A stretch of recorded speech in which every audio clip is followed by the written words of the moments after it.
नमस्ते। बॉलीवुड की खबरों में आपका स्वागत है। आज हम जानने वाले हैं स्कैम 1992 की वेब सीरीज़। सोनी लिव पर 9 अक्टूबर को रिलीज़ हुई ये वेब सीरीज़, जिसकी घोषणा के बाद से ही लंबे समय से इंतज़ार किया जा रहा था। हम बात कर रहे हैं हर्षद मेहता की असल ज़िंदगी पर आधारित web series scam 1992 the Harshad Mehta story की, जिसकी कहानी 1980 और 1999 के मुंबई की है। शुरुआत होती है 1992 में बॉम्बे के सेटअप से, जहां एक पत्रकार ये बताने की कोशिश करता है कि बैंक से 4000 करोड़ का घोटाला हुआ है। हर्षद मेहता का नाम उन दिनों कितना बड़ा रहा होगा, इस बात का अंदाज़ा इसी से लगाया जा सकता है कि पत्रकार उनका नाम लेने से पहले पसीना पसीना हो चुका था। स्कैम 1992 एक स्टॉक ब्रोकर हर्षद मेहता की ज़िंदगी को फॉलो करती है, जिसने अकेले स्टॉक मार्केट को ऊंचाई दी और फिर भयानक गिरावट भी।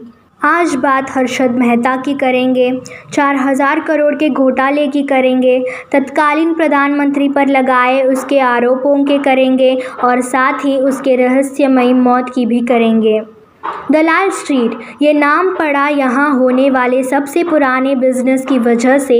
दलाली एक ऐसी सड़क जहाँ दुनिया के ईमान को बदलने वाले ताकत यानी पैसे का राज चलता है, पर ये सड़क ईमानदारी के अनलिखे कायदों पर चलता है, यानी मुनाफा भी है और नुकसान भी।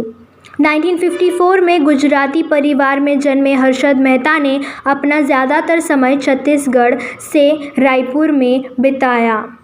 रायपुर के स्कूल की पढ़ाई करने के बाद वो वापस मुंबई लौट आए और लाला लाजपत राय कॉलेज से बीकॉम की पढ़ाई की। पढ़ाई के बाद वो हौजरी बेचने से लेकर डायमंड चुनने का काम करने लगे। स्टॉक मार्केट में मेहता की एंट्री तब हुई जब उन्होंने the new Indian assurance company में नौकरी शुरू की।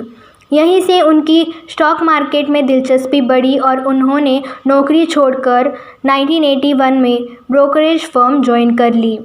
1984 में खुद की grow more research and asset management नाम की कंपनी की शुरुआत की और बॉम्बे स्टॉक एक्सचेंज में बतौर ब्रोकर मेंबरशिप ली। 1990 तक Harshad Mehta Indian stock market का बड़ा नाम बन चुका था। कहा जाता था कि हर्षद मेहता जिस चीज़ को छू लेता था वो सोना बन जाती थी। उसे स्टॉक मार्केट का अमिताभ बच्चन और बिग बुल भी कहा जाता था। कैसे होता था गोलमाल? बैंकिंग सिस्टम की कमियों का फ़ायदा उठाकर हर्षद मेहता ने बैंकिंग लेन देन में गोलमाल किया था। सुचेता दलाल ने उस वक्त के अपने लेख में बताया था कि हर्षद मेहता का यह फर्जीवाड़ा कैसे काम करता है। Harshad Mehta ready forward deal यानी आरएफ डील के ज़रिए बैंकों से फ़ंड उठाते थे। आरएफ डील का मतलब शॉर्ट टर्म लोन से है। बैंकों को जब शॉर्ट टर्म फंड की ज़रूरत पड़ती है तो वे इस तरह का लोन लेते हैं। इस तरह का लोन कम से कम 15 दिनों के लिए होता है। इसमें एक बैंक सरकारी बॉन्ड गिरवी रखकर दूसरे बैंकों को उधार देते हैं। रकम वापस करने के बाद बैंक अपना बॉन्ड दोबारा खरीद सकते हैं। इस तरह के लेन देन में बैंक असल में सरकारी बॉन्ड का लेन देन नहीं करते हैं, बल्कि बैंक रसीद जारी करते हैं। इसके बदले में बैंक लोन देते हैं। वो बैंकों के बीच की इस लेन देन को बिचौलियों के ज़रिए किया जाता है। हर्षद मेहता को इस तरह के लेन देन की बारीकियों की जानकारी थी। बस फिर क्या, हर्षद मेहता ने अपनी पहचान का फ़ायदा उठाते हुए हेरा फेरी करके पैसे लिए, फिर इस पैसों को बाज़ार में लगाकर ज़बरदस्त मुनाफा कमाया। स्टॉक में लगाने के लिए कहाँ से आता था पैसा? हर्षद मेहता बाज़ार में ज़्यादा से ज़्यादा पैसा लगाकर मुनाफा कमाना चाहते थे, लिहाजा उन्होंने जाली बैंकिंग रसीद जारी करवाई। इसके लिए उन्होंने 2 छोटे छोटे बैंकों को हथियार बनाया। बैंक ऑफ कराड़ और मेट्रोपोलियन कोऑपरेटिव बैंक में अपनी अच्छी जान पहचान का फ़ायदा उठाकर हर्षद मेहता बैंक रसीद जारी करवाते थे। इन्हीं रसीद के बदले वह पैसा उठाकर शेयर बाज़ार में लगाते थे। इससे वह एंट्री डे में प्रॉफिट कमाकर बैंकों को उनका पैसा लौटा देते थे। जब तक शेयर बाज़ार चढ़ता रहा, किसी को इसकी भनक नहीं पड़ी, लेकिन बाज़ार में गिरावट के बाद जब वह बैंकों का पैसा 15 दिन के भीतर नहीं लौटा पाए, उनकी पोल खुल गई। 1990 के दशक में हर्षद मेहता की कंपनी में बड़े इन्वेस्टर पैसा लगाने लगे थे, मगर जिस वजह से हर्षद मेहता का नाम स्टॉक मार्केट में छाया, वो ACC यानी एसोसिएटेड सीमेंट कंपनी में उनका पैसा लगाना शुरू किया। हर्षद मेहता के ACC के पैसे लगाने के बाद मानो ACC के भाग्य ही बदल गए, क्योंकि ACC का जो शेयर 200 रुपये का था, उसकी कीमत कुछ ही समय में 9,000 हो गई, यानी सिर्फ 3 महीने में। हर्षद मेहता के 1,550 square feet KC facing penthouse से लेकर उनकी महंगी गाड़ियों के शौक तक सबने उन्हें एक सेलिब्रिटी बना दिया था। 1992 में हर्षद मेहता के इस राज से टाइम्स ऑफ इंडिया के पत्रकार सुचेता दलाल ने इस राज का पर्दाफाश किया। खुलासा होने के बाद हर्षद मेहता के ऊपर 72 क्राइम चार्ज लगाए गए और 600 सिविल एक्शन केस फाइल हुए। हालांकि इन सब के बावजूद हर्षद मेहता का मन नहीं माना। वो अखबारों में एडवर्टाइजरी कॉलम्स लिखने लगे कि आप इस कंपनी में इन्वेस्ट करें, आपको फ़ायदा होगा, या इस कंपनी में ना करें, इससे नुकसान होगा।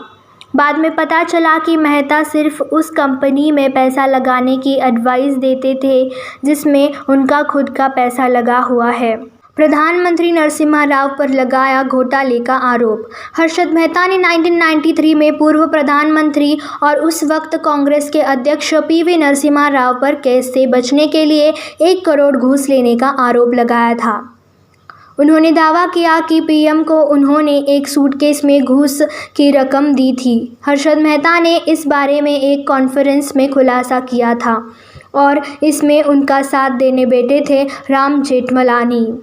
हर्षद मेहता ने कहा कि वह अपने साथ प्रधानमंत्री आवास एक सूटकेस में गए थे, उसमें 67 लाख रुपए थे। प्रेस कॉन्फ्रेंस में मेहता ने कहा कि उन्होंने सूटकेस राव के पर्सनल असिस्टेंट राम खंडेकर को दे दिया। ऐसा उन्होंने प्रधानमंत्री के कहने पर किया। 1 करोड़ देने की बात की थी, पर उन्होंने उस दिन सुबह तक 67 लाख का ही इंतज़ाम कर रखा था। बहरहाल PM पर रिश्वत लेने का आरोप साबित नहीं हो सका, लेकिन ना तो झूठ आरोप लगाने के आरोप में हर्षद मेहता को सज़ा हुई और ना ही घूस लेने के आरोप में नरसिम्हा राव को। नरसिम्हा राव पर यह आरोप लगा था कि उन्होंने आंध्र के नंदियाल लोकसभा उपचुनाव में खर्च करने के लिए हर्षद मेहता से पैसे लिए थे। हालांकि कांग्रेस द्वारा इसे सिरे से खारिज कर दिया गया था। हर्षद मेहता पर कई सारे केस चल रहे थे, मगर उसे मात्र एक केस में दोषी पाया गया था। सुप्रीम कोर्ट ने उसे दोषी पाते हुए 5 साल की सज़ा और 25,000 रुपये का जुर्माना ठोका था। मेहता थाने जेल में बंद था। 31 दिसंबर 2001 को देर रात सीने में दर्द की शिकायत हुई, जिसके बाद उसे थाने सिविल अस्पताल में भर्ती कराया गया, जहां उसकी मौत हो गई। हर्षद मेहता की कहानी स्कैम 1992 में उन्होंने जो घोटाला किया है वो बहुत ही निराशाजनक और गलत है, पर उन्होंने एक इंटरव्यू में खुद कहा है कि ये जो घोटाला उन्होंने किया है वो अकेले नहीं किया है, बल्कि ये बहुत लोग करते थे और ये बिज़नेस का एक तरीका है। अगर रिस्क लिया है तो ये सफल भी हो सकता है और असफल भी हो सकता है। तो इसके बारे में आपकी क्या राय है, हमें ज़रूर बताना। धन्यवाद। आपका दिन शुभ हो।